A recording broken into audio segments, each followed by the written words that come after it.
Vous suivez Star 21 TV. Mesdames et messieurs, bonsoir et bienvenue dans cette édition d'information. À la une de ce soir, c'est désormais officiel, le président de CHU, le 5 septembre dernier, a été transféré au domicile de son épouse au quartier Landrea, dans la commune de Dixine. Un leader politique et des citoyens de Conakry se sont exprimés suite à cette décision du président de la transition guinéenne.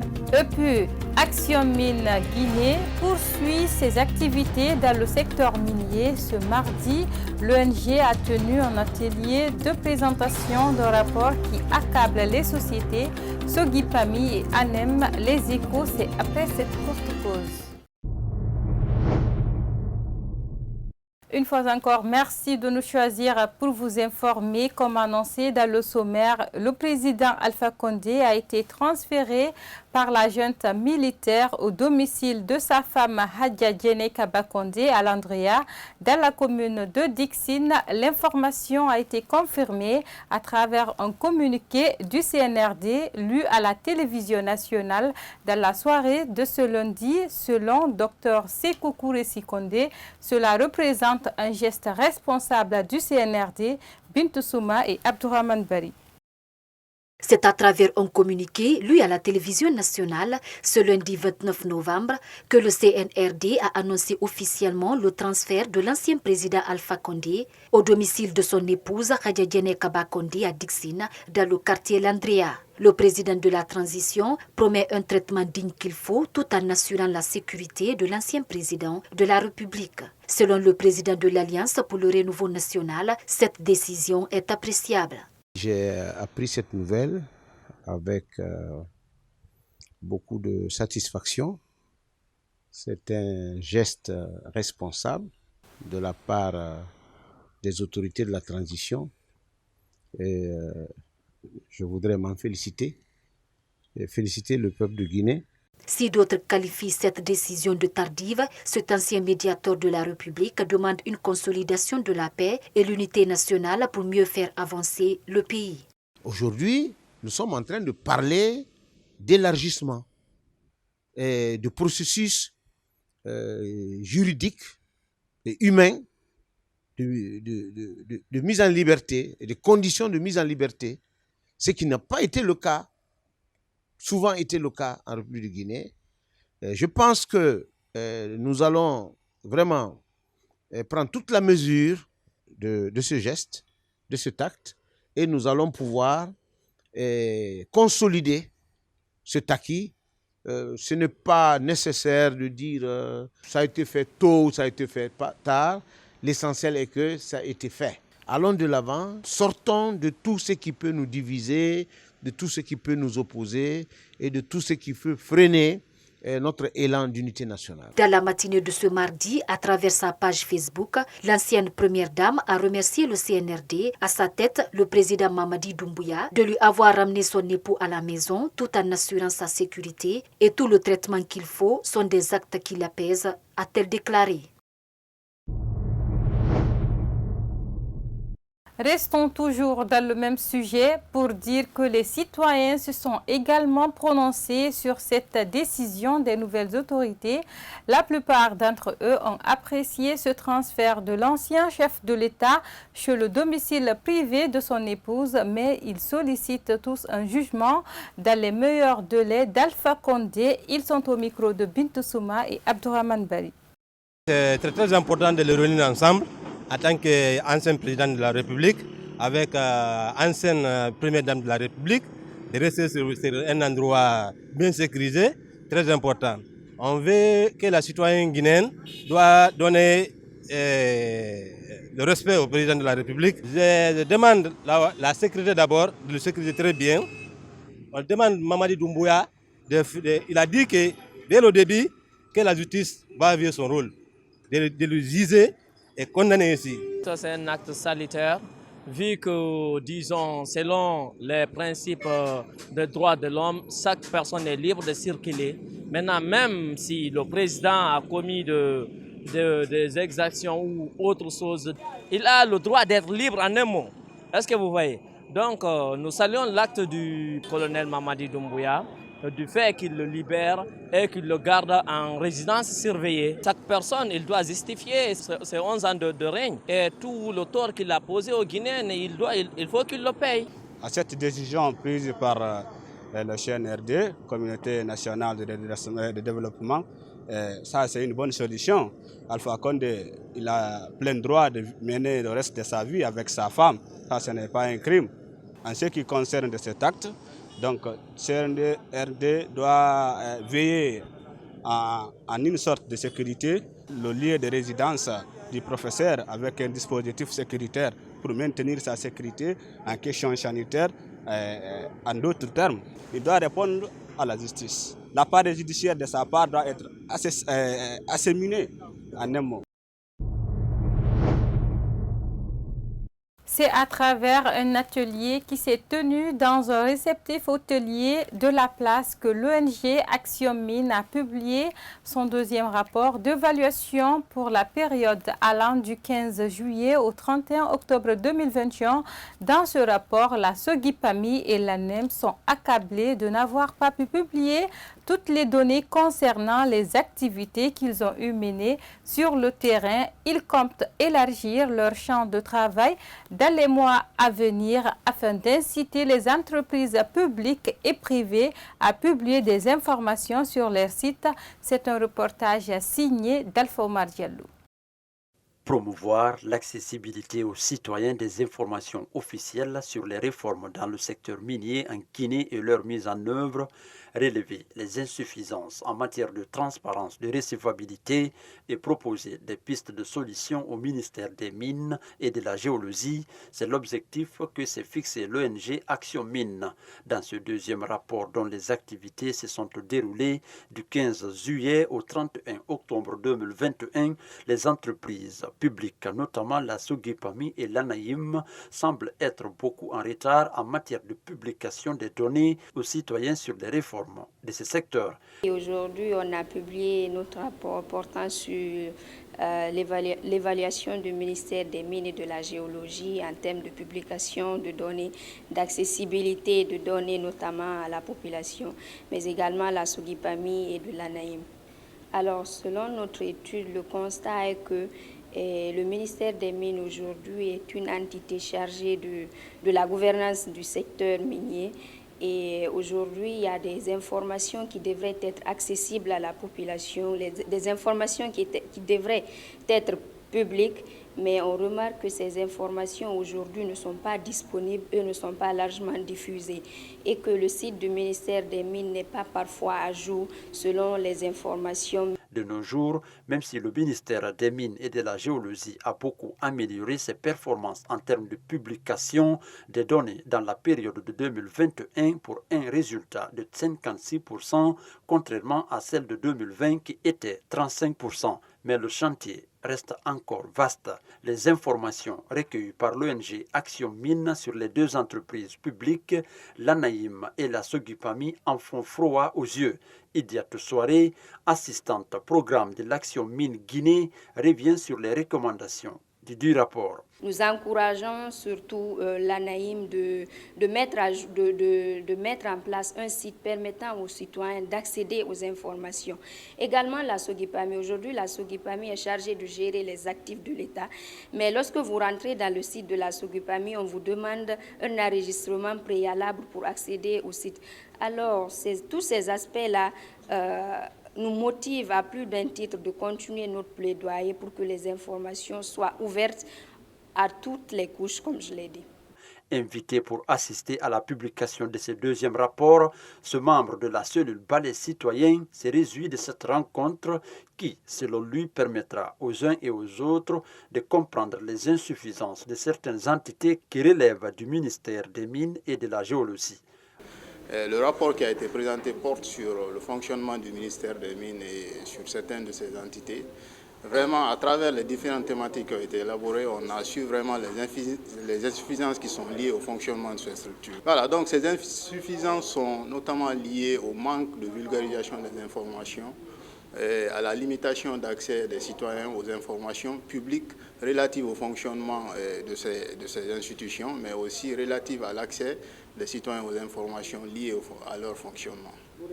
Permettre aux citoyens d'accéder aux informations publiques, notamment celles qui relèvent du domaine minier, concevoir des sites pour celles qui n'en ont pas, publier et mettre en ligne les codes de bonne conduite des entreprises minières sont entre autres quelques recommandations mentionnées dans ce rapport rendu public ce mardi 30 octobre 2021 par l'ONG Action Mine Guinée.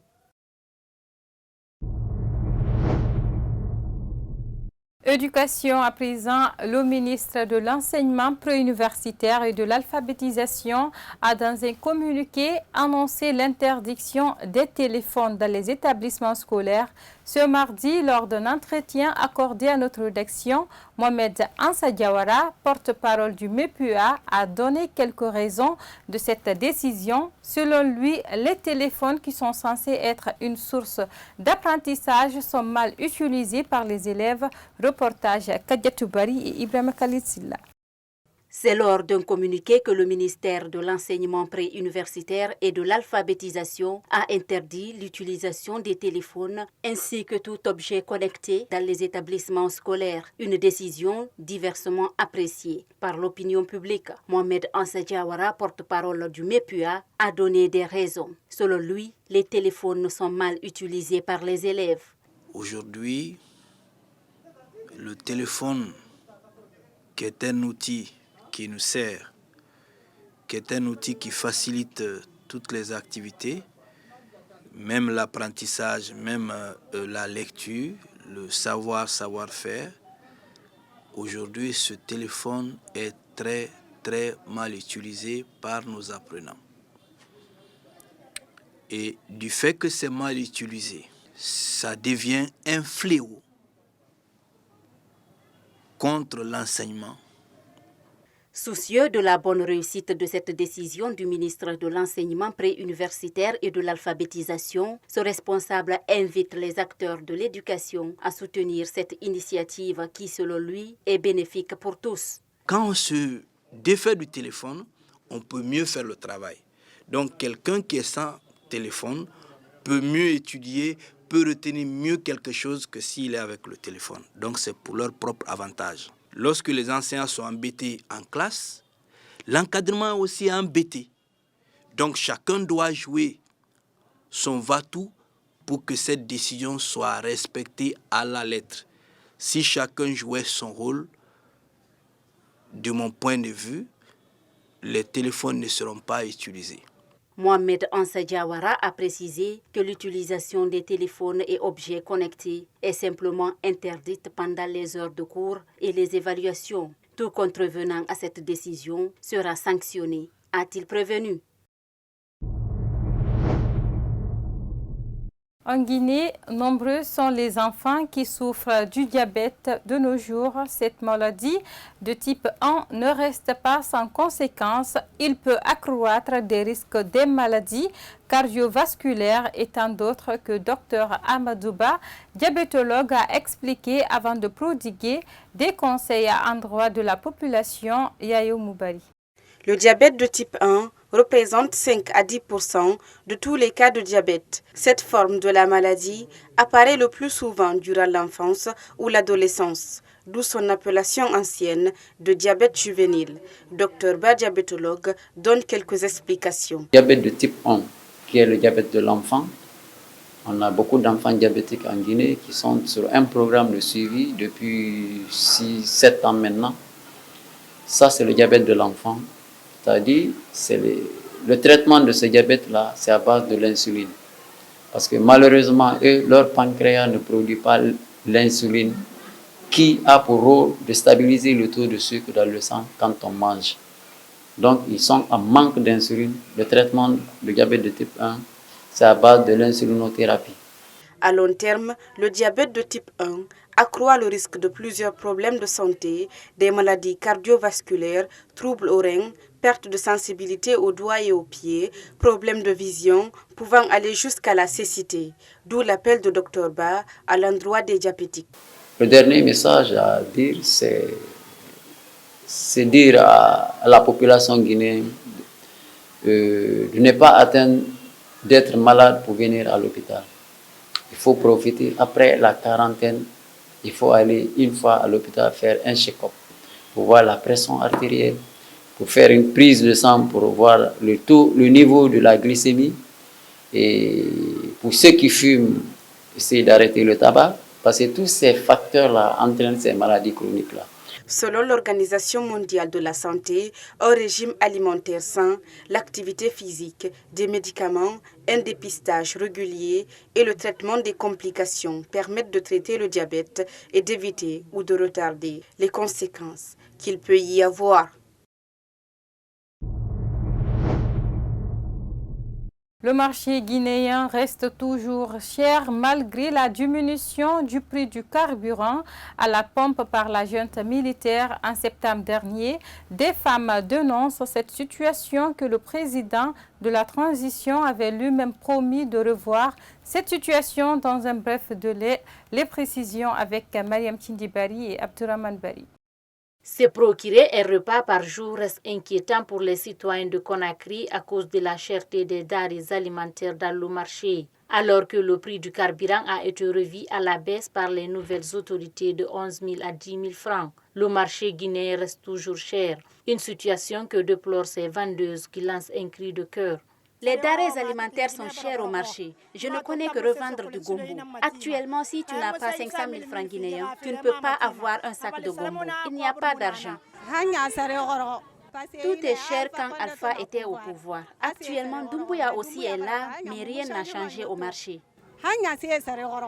En septembre dernier, le président de la transition, le colonel Mamadi Doumbouya, a diminué le prix du carburant à la pompe. Après cela, il a promis de revoir la situation des denrées alimentaires dans le marché dans un bref délai. Vu la durée de cette promesse, ces femmes interpellent les nouvelles autorités. Le président doit nous aider. Rien ne va à Conakry. Actuellement, le marché est cher.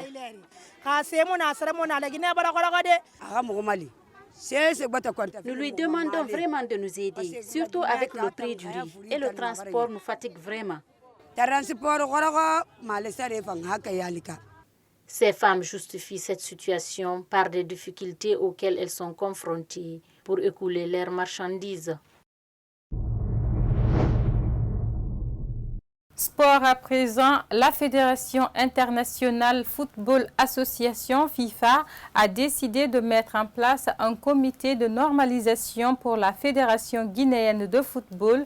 Cette décision intervient suite à plusieurs irrégularités constatées dans le cadre de la procédure électorale. C'est un sentiment de satisfaction qui anime certains observateurs. Suivez.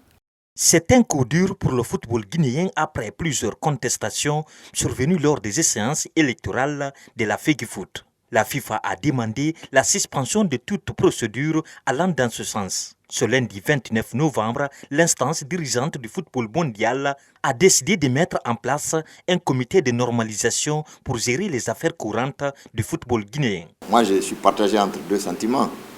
Un sentiment de satisfaction du fait que depuis le mois de juin, on attendait que la FIFA se prononce sur ce qui se passe en Guinée. Ils ne l'ont pas fait. C'est maintenant hier par un courrier qu'ils ont adressé à l'administration fédérale pour annoncer la mise en place d'un comité de normalisation.